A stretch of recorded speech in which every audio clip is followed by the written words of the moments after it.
నా పిల్లలు ఎలా బ్రతుకుతారు, వాళ్ళు ఎలా చదువుకుంటారు, వాళ్ళకి ఎలా పెళ్ళిళ్ళు అవుతాయి. ఇంకా మా నాన్న వీటి ఆలోచనల మధ్య పడి అసలు అన్నం కూడా తినకపోయాడు. ఆ చేతుల నొప్పులకు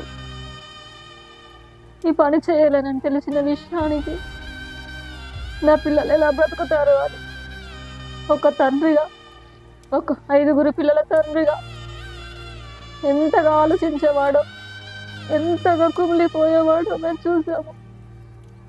మా దగ్గరికి ఒక్కరు కూడా వచ్చేవారు లేరు, మమ్మల్ని ఒక్కరు కూడా చూసేవారు లేరు. ఒక కష్టాలకు నిలయంగా మా ఇల్లు మారిపోయింది. మేము అందరూ ఉన్న ఒక అనాథలాగా మిగిలిపోయాం. ఇంతమంది పిల్లలు ఎలా బ్రతుకుతారు? నేను ఇలా మంచాల పడి ఎందుకు ఉండాలి?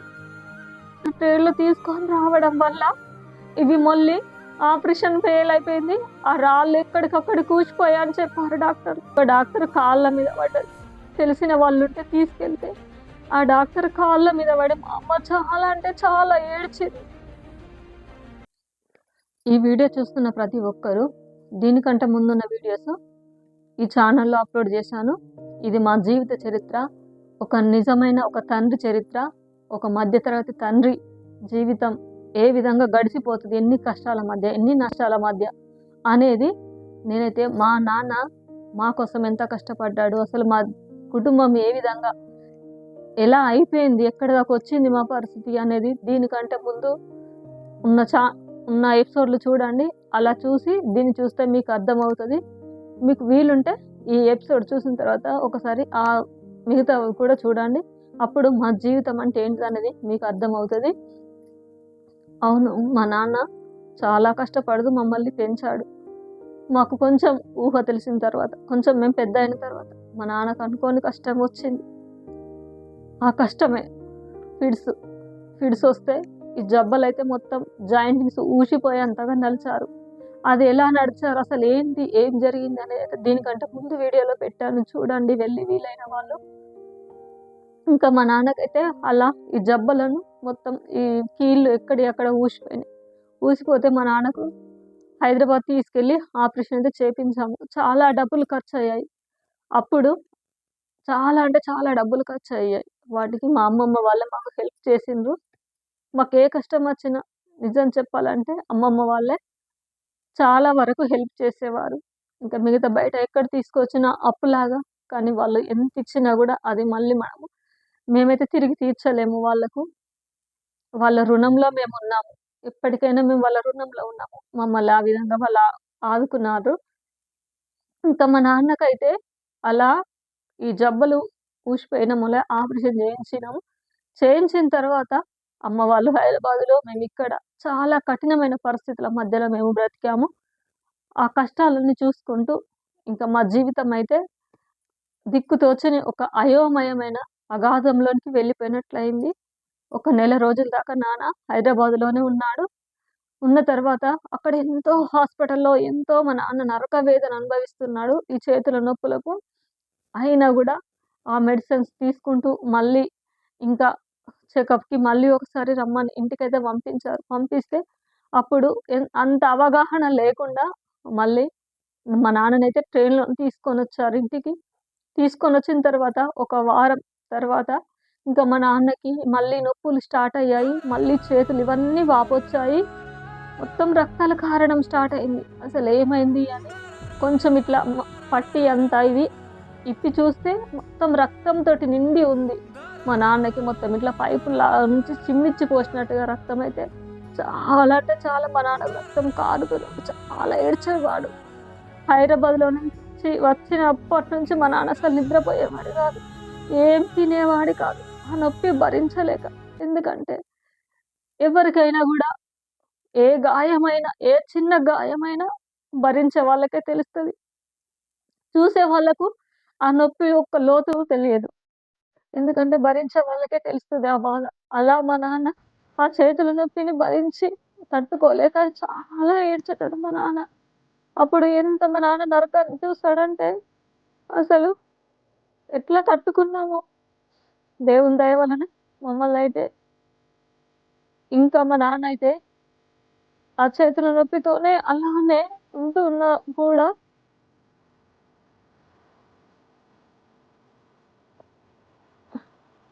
అలానే ఏడుస్తూనే ఉండేవాడు. మళ్ళీ అప్పులు, మళ్ళీ ఎవరిస్తారు? మళ్ళీ హాస్పిటల్ తీసుకెళ్తే ఏమైంది? మళ్ళీ నేనేం చేయాలని అమ్మ అయితే చాలా ఏడ్చేది.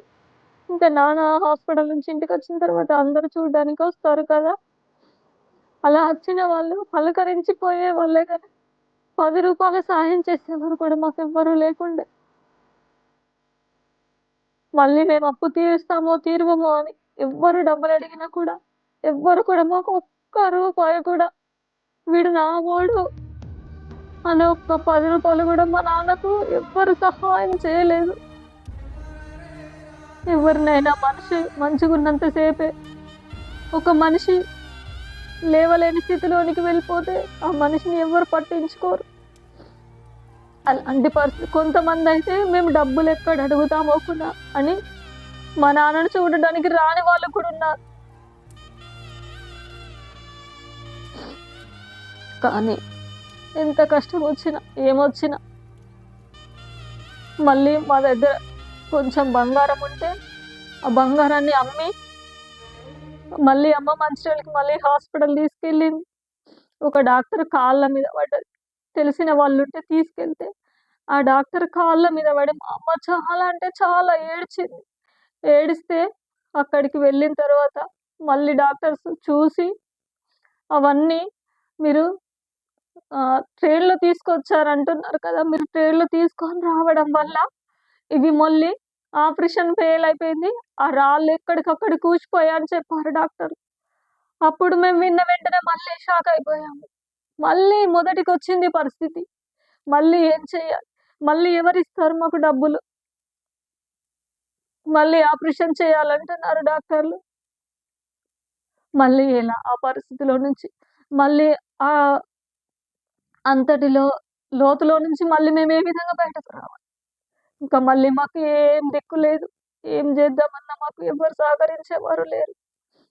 ఎంతో కొంత మా దగ్గర బంగారం ఉంటే ఆ బంగారం అమ్మి మళ్ళీ తెలిసిన వాళ్ళ దగ్గర మళ్ళీ కొంత అప్పు తీసుకొని మంచిర్యాలలో ఆపరేషన్ అయితే చేపించాం. అలా 2 ఆపరేషన్‌లు చేపించడం వల్ల మా ఫ్యామిలీ ఎంతగానో అప్పులతో కూడుకుపోయింది.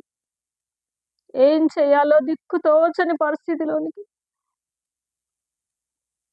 ఎలా బ్రతికామో, ఏం తిన్నామో ఎవ్వరు ఒక్కరు కూడా వచ్చి చూసిన వాళ్ళు లేరు.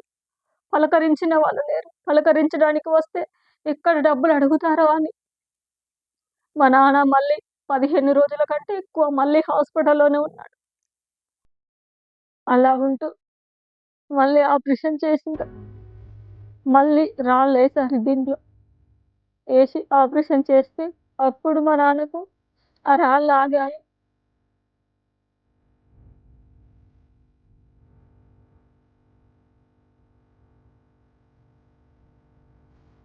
కానీ అక్కడ డాక్టర్స్ చెప్పిన విషయం ఏంటంటే, ఇంకా ఈయన ఎన్ని రోజులు ఉన్నా ఇంకా ఏం పని చేయలేడు. ఆయనకు ఆ చేతులు సహకరించయి ఏం పని చేయడానికని డాక్టర్స్ అయితే చెప్పారు. ఇంకా మా నాన్న చాలా మనోవేదనకు గురయ్యాడు. ఇంతమంది పిల్లలు ఎలా బ్రతుకుతారు? నేనిలా మంచాన పడి ఎందుకుండాలి?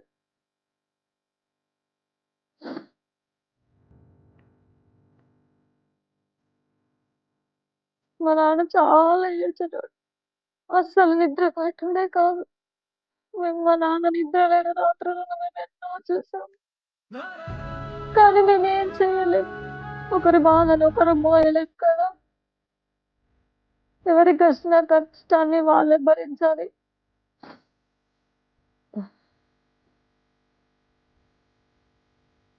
ఆ విధంగా మా నాన్నకు 2 ఆపరేషన్‌లయినాయి. ఎవరో చేసిన తప్పుకు మా నాన్నకైతే శిక్ష పడింది.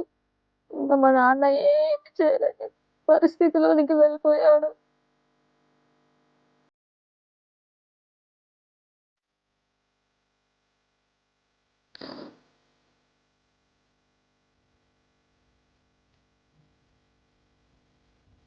అసలేంటి? మా పరిస్థితి ఏంటి? నా పిల్లలు ఎలా బ్రతుకుతారు? వాళ్ళు ఎలా చదువుకుంటారు? వాళ్ళకి ఎలా పెళ్ళిళ్ళైతాయి? ఇంకా మా నాన్న వీటి ఆలోచనల మధ్య పడి అసలు అన్నం కూడా తినకపోయాడు. ఆ చేతుల నొప్పులకు ఈ పని చేయలేనని తెలిసిన విషయానికి నా పిల్లలు ఎలా బ్రతుకుతారు అని ఒక తండ్రిగా, ఒక 5గురు పిల్లల తండ్రిగా ఎంతగా ఆలోచించేవాడో, ఎంతగా కుమిలిపోయేవాడో మేము చూసాము. మా దగ్గరికి ఒక్కరు కూడా వచ్చేవారు లేరు. మమ్మల్ని ఒక్కరు కూడా చూసేవారు లేరు. మేము రేషన్ బియ్యం తినుకుంటూ బ్రతికేవాళ్ళం. అక్కడి నుంచి ఒక కష్టాలకు నిలయంగా మా ఇల్లు మారిపోయింది. మేము అందరూ ఉన్న ఒక అనాథలాగా మిగిలిపోయాం.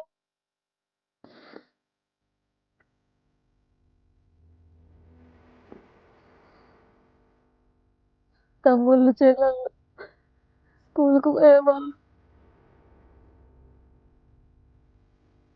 ఉన్న భారమంతా ఇంకా నాన్న మోయాల్సిన భారమంతా నా కుటుంబం అంతా మోయాల్సి వచ్చింది.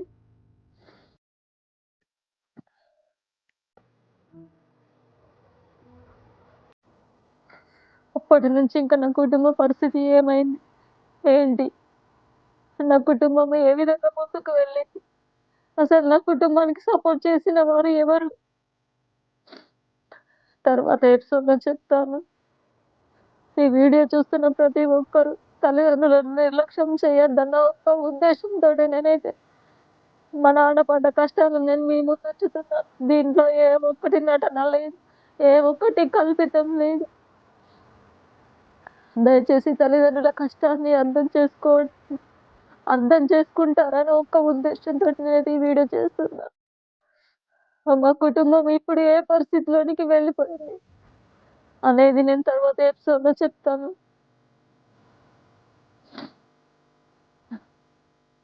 నా వీడియోస్ అన్ని పూర్తిగా చూడండి. అప్పుడే ఒక తండ్రి పడిన బాధ ఏంటి పిల్లల పట్ల అనేది మీకు అర్థమవుతుందని నేను అనుకుంటున్నాను. ఈ విధంగానే సపోర్ట్ చేయండి. Thank you.